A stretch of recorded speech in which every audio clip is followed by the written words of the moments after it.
Oh, every time I close my eyes, I see my name in shining lights. Yeah, a different city every night. Oh, I swear the world better prepare for when I'm a billionaire. Yeah, I would have a show like Oprah. I would be the host of Everyday Christmas. Give Travi a wish list. I'd probably pull an Angelina and Brad Pitt and adopt a...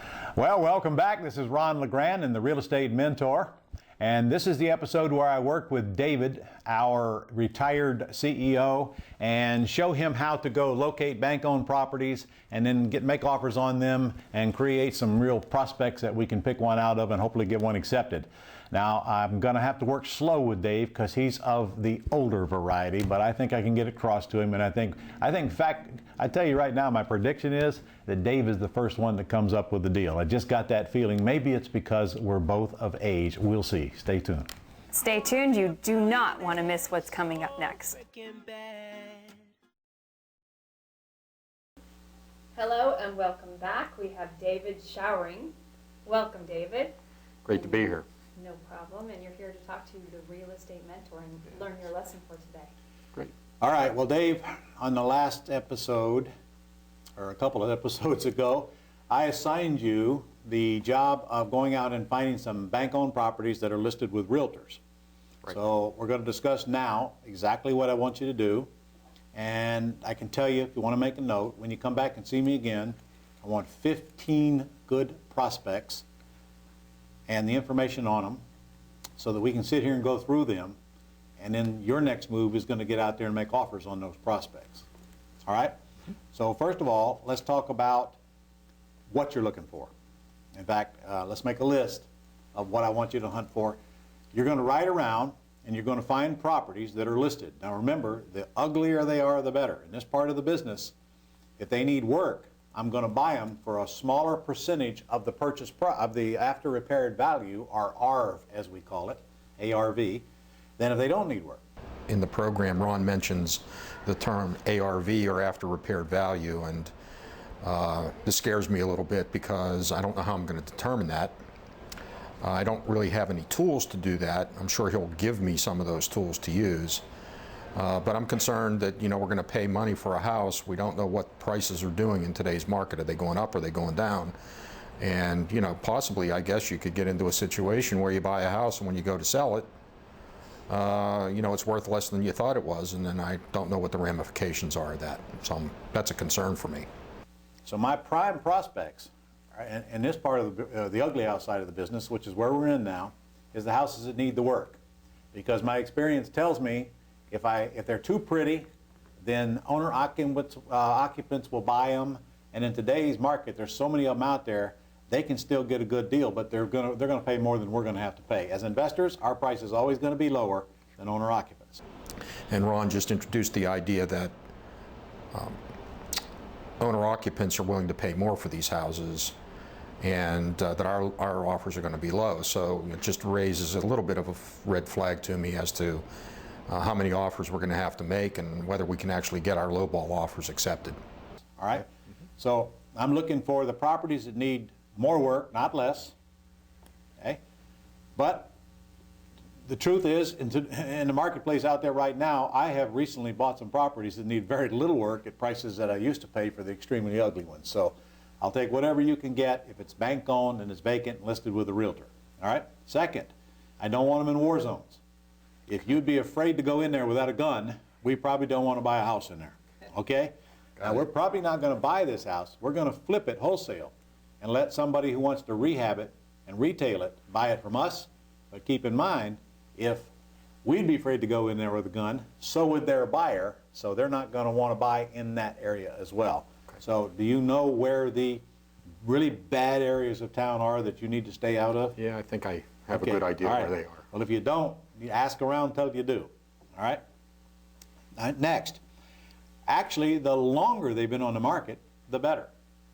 The bank-owned properties that come out on the market sometimes get to be in a bidding frenzy, and I really don't want to get in that contest. I'm not telling you we don't bid on them, but I'll tell you that my better success is after they've been on the market for, gosh, 4, 5, 6 months.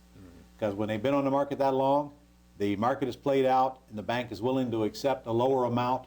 They've done what they need to do to justify to their peers and shareholders that they've had the market on property on the market. And I'll tell you what you'll discover, that the prices that we'll pay for these houses are probably less than what they were offered 3 or 4 or 5 months ago. But now they're willing to take less because they've been on the market a while. So the longer they've been on the market, the better I like it. Ron just introduced again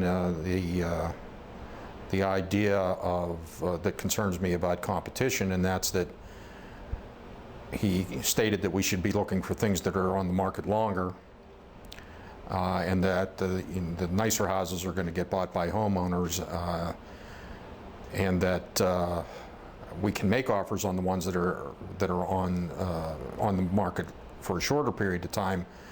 It's just whether or not they're ever going to get accepted. So we're getting into the area of how much work this really is going to take, because it sounds like we're going to make a bunch of offers for houses to banks that will never get accepted. And I'm just wondering how real this whole 10 hours a month that was stated earlier really is, just based on what's being said so far. Also, and here's the killer, right here is the key. Remember this thing called ARV, that's after repaired value. That's the current market value of the property if it were in excellent condition and sold to an owner-occupant consumer on an arm's length transaction who intends to go get a loan and qualify for a house. Right. We're investors. These are, if we want to rehab it and sell it to that consumer, we can. It'll be a retail price. Or we can wholesale it to someone who will rehab it and sell it to that consumer. Either way, we're going to start with the ARV. That ARV is not necessarily what we intend to sell it at, but it is what it would sell at in current market conditions in excellent shape. All right? Okay. That ARV will also determine what we're going to pay for it. Because we start with the ARV and we work our way down. So I want you to go find me the properties that are listed the farthest below ARV that you can find. So Ron is furthering the discussion about ARV here, and he's really getting into the area that I'm a little bit excited about, because we haven't talked about how we're going to make these offers yet. So he's given me one piece of the puzzle, and that's that we're going to start with the ARV and somehow or other calculate what our offer is going to be based on that. And that just brings in my comments from earlier, and that's that how do you calculate these ARVs? How do you determine what they are? And how flexible can you be there? If that's the driving factor, then I really want to get good at figuring out what the ARVs are. Now the ARV will come from the realtor. You're going to get comps from the realtors who send you the prospects on each property, because that's what you're going to ask them for. In a minute we're going to talk about backing into them, but I want comps to come with them. Comps are comparable sales. What else is sold in that neighborhood similar to my property in the past few months? Okay, so we're going to take those numbers and we're going to quickly determine what our ARV is, and then based on that we can back it down to an offer. We'll get into that in future episodes, but for the pre-screening process, the farther listed below the ARV they are, the easier they are for us to buy them below that asking price. Okay. So if I got a house that's worth $150,000 and they're asking $125,000, I am never going to buy it at an all-cash price. I won't come close to it. But if we take that same $150,000 house and they're asking $75,000 or $80,000 because it needs some work, which the whole country is full of them right now, then we can buy that property below their asking price and have a much better chance of success. Does that make sense? Makes a lot of sense. All right. Yeah. So the number one screening criteria is the ones that are listed well below ARV. Okay. If we pick on the ones that are listed at or near ARV, we're going to be making an awful lot of offers, chasing people around, chasing you around, and wasting a lot of time. And as you know, my credo is the less I do, the more I make. So look, you're old. More or less one? Okay, then it's all about that front end pre-screen. All right. So let's talk about how you're going to find these things. First, you're going to ride around and you're going to look for signs on vacant houses in the lower end market. So let me say that again. In fact, let me tell that to the whole world out here. We're looking for properties on the low end if we're paying cash for them. In the pretty house business, we can deal with all price ranges, up houses into the millions. But in the ugly house business, for the sake of this training, I want you to be down there in the low end, down in there in the blue collar, bread and butter houses at the bottom of your market, wherever that's at, but outside of the war zones, okay? So in Jacksonville, where you live, you're going to be looking for houses that would retail from about $80,000 to about $175,000 in good condition. Okay. And that's a huge part of our market. These are the same houses, incidentally, that 2 years ago were selling for twice that amount. So today, those are the prices. So I'm going to be looking for in those neighborhoods, and there's an endless supply of them. So and I don't really care. Pick the neighborhood you want to go in, drive around, find these listed houses. Now, while you're finding the listed houses, right there in the front of the house is a sign with the listing agent's phone number on it. All right, I want you to call the listing agent, Okay. and I want you to ask them to send you the printout on that property, which they'll do by fax or by email, so you better set up how to receive it, okay? And that will give you the facts on that property so that you can fill out the property information sheet and bring it to me. But while you're on the phone with that agent, I want you to ask them, do you have any other bank-owned properties If you think Shoot, he has all the time in the world to do this. He's retired. He's not doing anything. It's all he has to do is ride around and find signs. Yeah, I mean, I'm glad I don't have to Yeah, you don't have to do anything get in the either. car. I You're don't done. have to get in the car and ride around and write down the information and do it all. I just, I'm glad I got my piece of the game. Well, I'm glad he's retired and has time and you're delegating. I can buy That must be below nice. market value. that you think I could buy well below market value? If you do, would you send those as well? Dave, do you understand that if you go out and buy 5, 10, 12 of these things and talk to 5, 10, 12 realtors, you're going to have a stack this deep of bank-owned properties to go through like almost overnight. Ron just gave me a clue on how to get the ARVs that I talked about earlier, and that's by using a realtor, which I will have to go out and locate, which should be no problem. There's enough of them out there, that's for sure. So I'll work with that. I guess the best way to learn this is just to go, as Ron says, and go out and do it. And really, the best thing for me, I think, is going to be filling out these forms and bringing them back and let Ron look at it and getting some basic information back from him as to how this really works and where I go wrong, because I certainly don't expect to get it right the first time. Got it? I can believe it. Okay, that's called leverage. All right. So you go call a few, and it's going to create the many.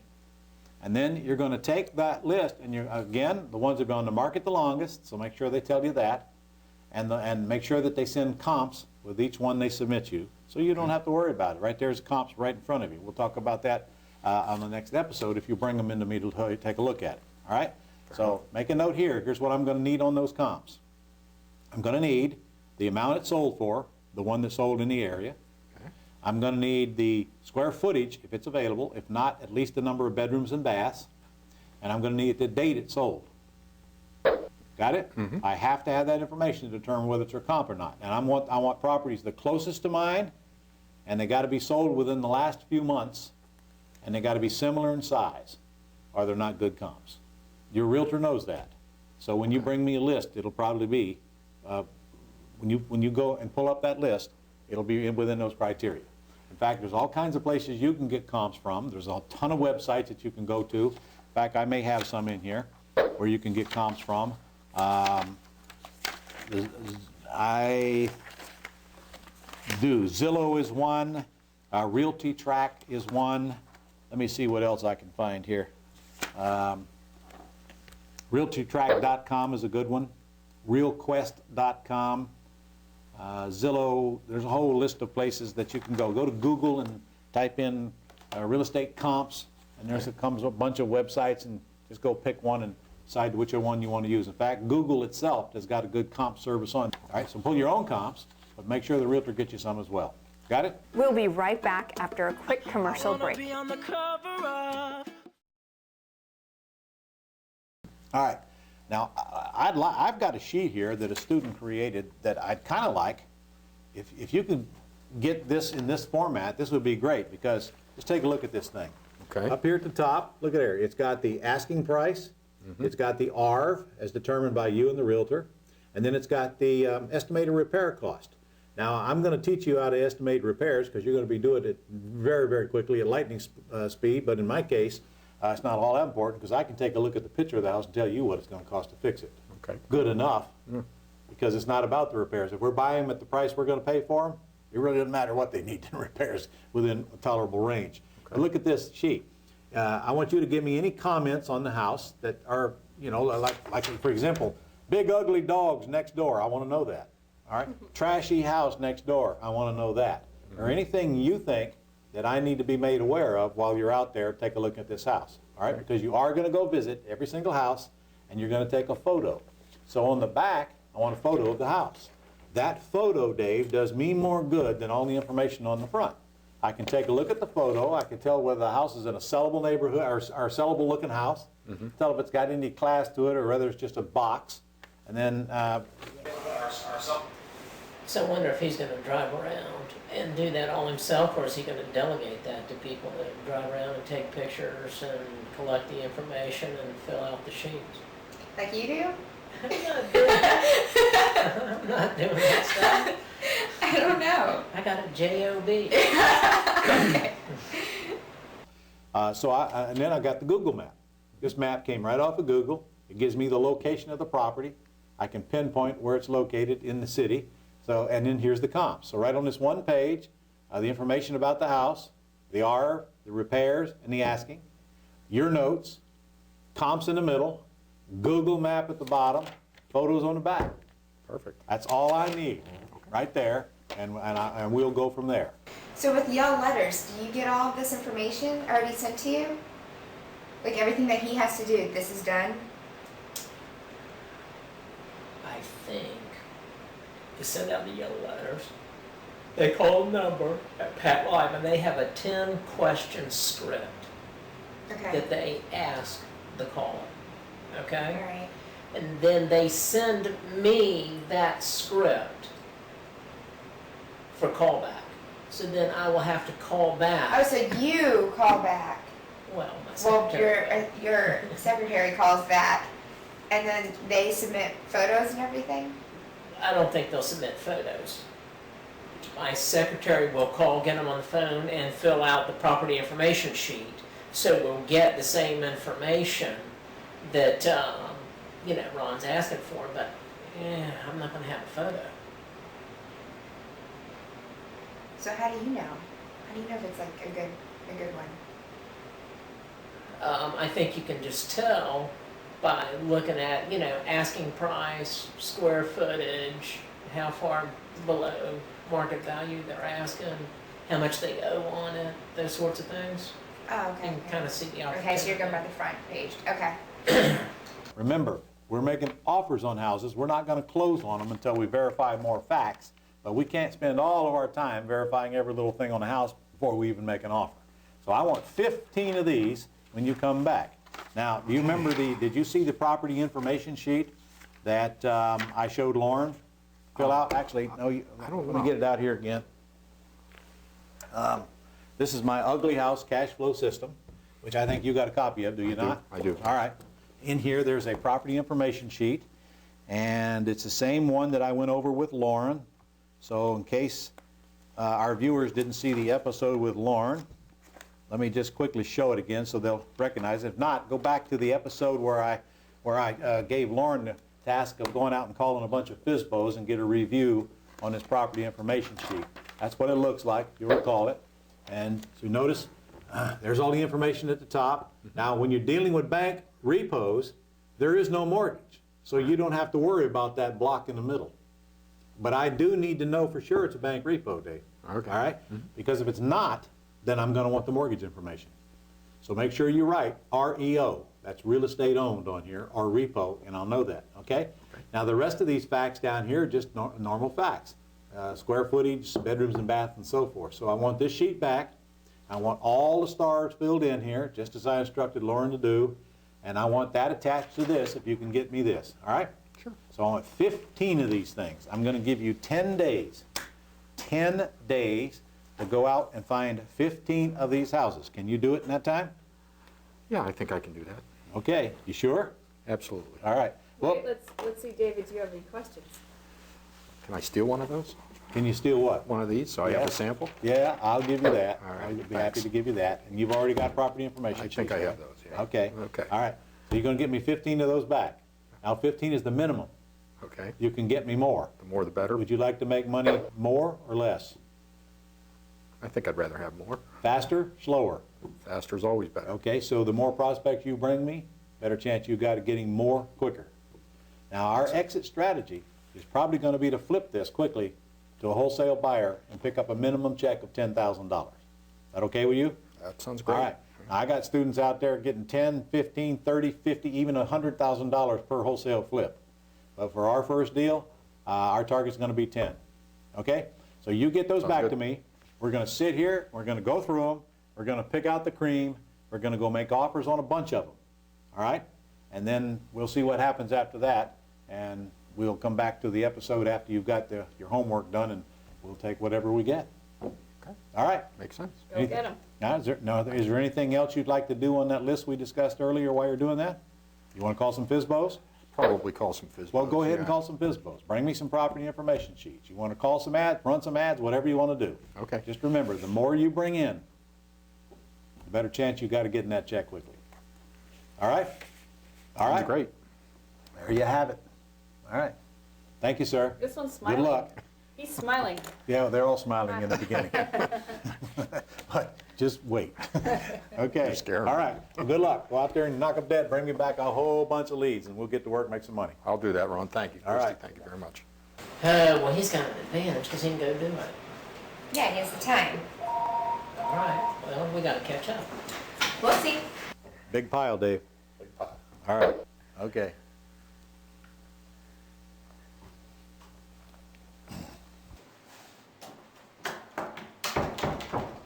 He looks eager. He looks ready. Yeah. Well, you think he's going to do it? David, I think will do it, yes. I think he has to. He's hungry. Yeah, that's Yeah. what it is. I hope you don't get to be 62 years old and have to go wondering how you're going to retire. All right. Well, if you'll work with me, I'll get that fixed. I know you will. All right. It was interesting. I don't have to say that Ron gives you a lot of work to do, which I think is good. I think there's things there that I'll learn something about that I don't know right now. He's given me some tasks to do that I'll have to do a little work with, and I'm looking forward to it. I think it's going to be a lot of fun, and I enjoy going out and looking at houses, so that's what I'm going to be doing, and hopefully we can turn that enjoyment into some money. Well, there you have it. David knows what to do now. Let's see how well he performs. All he's got to do is bring back a bunch of bank-owned properties, which are so easy to find right in the MLS system. And then we'll sit down in front of the camera and go through the suspects and the prospects and how I would determine the difference. And then we'll get to work making offers on the surviving prospects. And you'll see the whole thing right here. And you'll be able to do the exact same thing that we do from your home, wherever you live, anywhere in North America. So stay tuned.